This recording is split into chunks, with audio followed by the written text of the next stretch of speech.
ચાલો મિત્રો, આજે આપણે ઊંધિયું બનાવવા જઈ રહ્યા છીએ. મિની ઊંધિયું બનાવશું. એના માટે આપણે તૈયારી કરી લીધી છે. આ બધી આપણે મુઠલી બનાવવા માટેની તૈયારી કરી છે. એમાં આપણે બેસન લીધું, મેથી, કસ્તુરી મેથી, ગરમ મસાલો, ધાણા જીરું, મરચું, હળદર, મીઠું સ્વાદ અનુસાર, તલ, ધાણા, વરિયાળી. અને હવે એમાં આપણે લીંબુ નાખશું.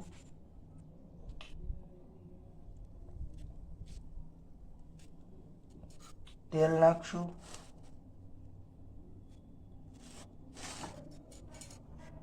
અને એની આપણે હવે મુઠલી બનાવી લઈશું. બધું શાકભાજી આપણે તૈયાર રાખ્યું છે, એને આપણે તળી લઈશું.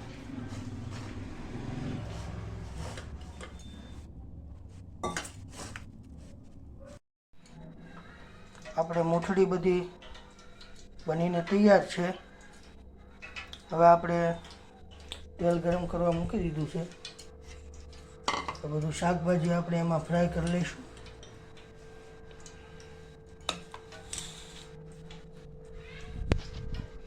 તેલ બહુ ગરમ થવા દેવાનું નથી. મીડિયમ તેલમાં આપણે બધું શાકભાજી ફ્રાય કરવાનું છે. સૌથી પહેલાં આપણે બટાટા નાખશું. બટાટાને વાર લાગે ફ્રાય થતાં.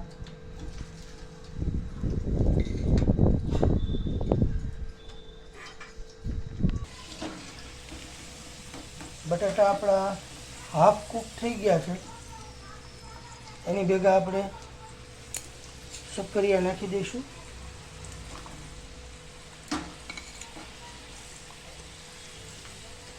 શક્કરિયાને તળાતા ઓછી વાર લાગે છે.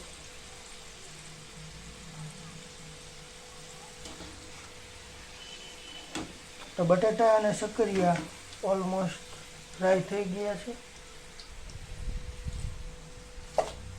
અને બાઉલમાં કાઢી લઈશું.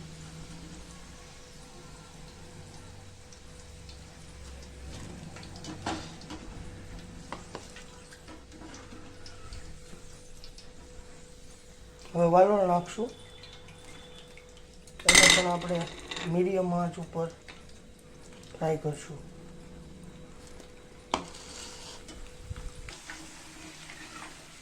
વાલોળ પણ ફ્રાય થઈ ગયું. એને પણ આપણે કાઢી લઈશું.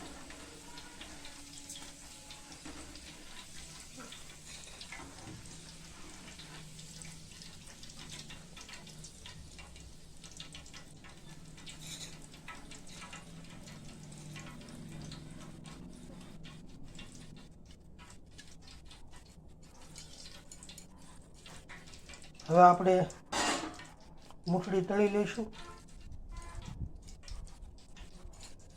એને પણ તેલ એકદમ ધીમું જ રાખશું.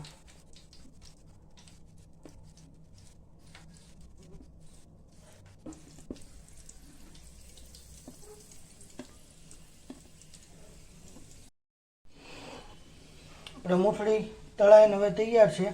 એને કાઢી લઈશું એક ડીશમાં. અને મરચાં થોડા ફ્રાય કરી લઈશું.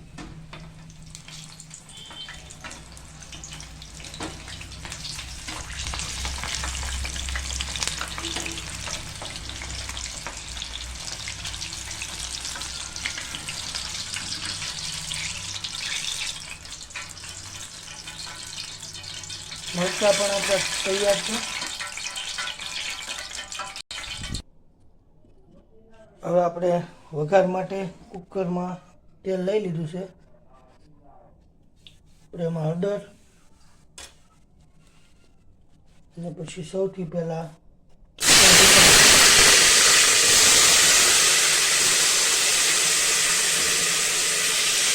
વાલો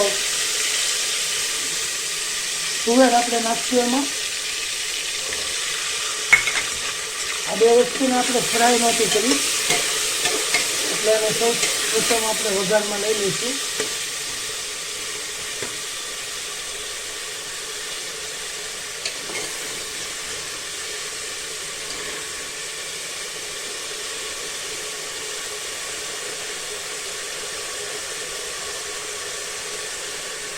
હવે એમાં આપણે આ ફ્રાય કરેલું શાકભાજી પણ નાખી દઈશું.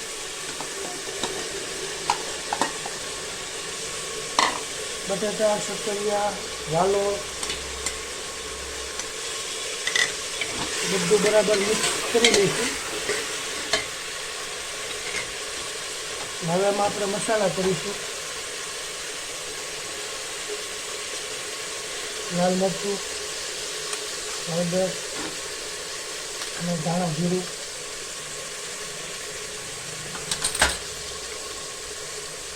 સ્વાદ પ્રમાણે મીઠું.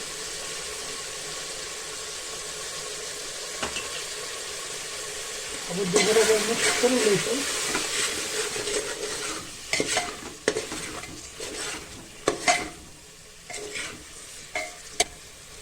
બરાબર મિક્સ થઈ ગયું છે.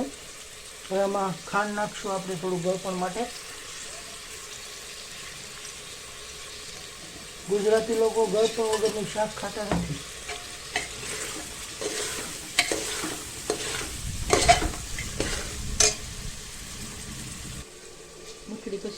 હવે આપણે એમાં થોડું પાણી નાખી દઈશું.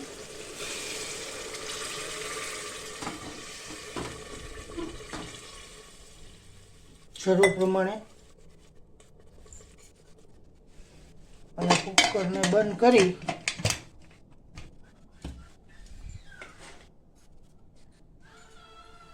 3 થી 4 સીટી લેશું.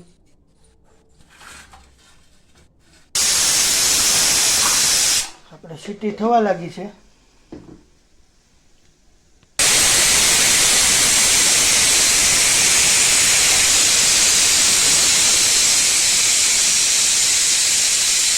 આપણે 4 સીટી થઈ ગઈ છે અને હવે ગેસ બંધ કરી દીધો છે.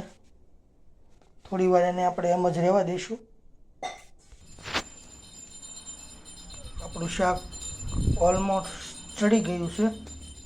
હવે એમાં આપણે મૂઠડી અને મરચાં નાખશું.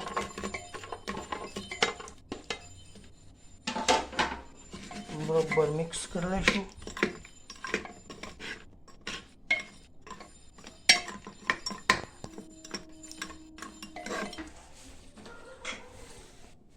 તો હવે આપણું ઊંધિયું ઓલમોસ્ટ બનીને તૈયાર છે.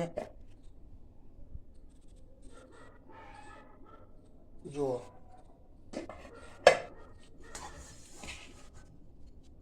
ઓકે ગાઈસ, ખાઈને કહેશું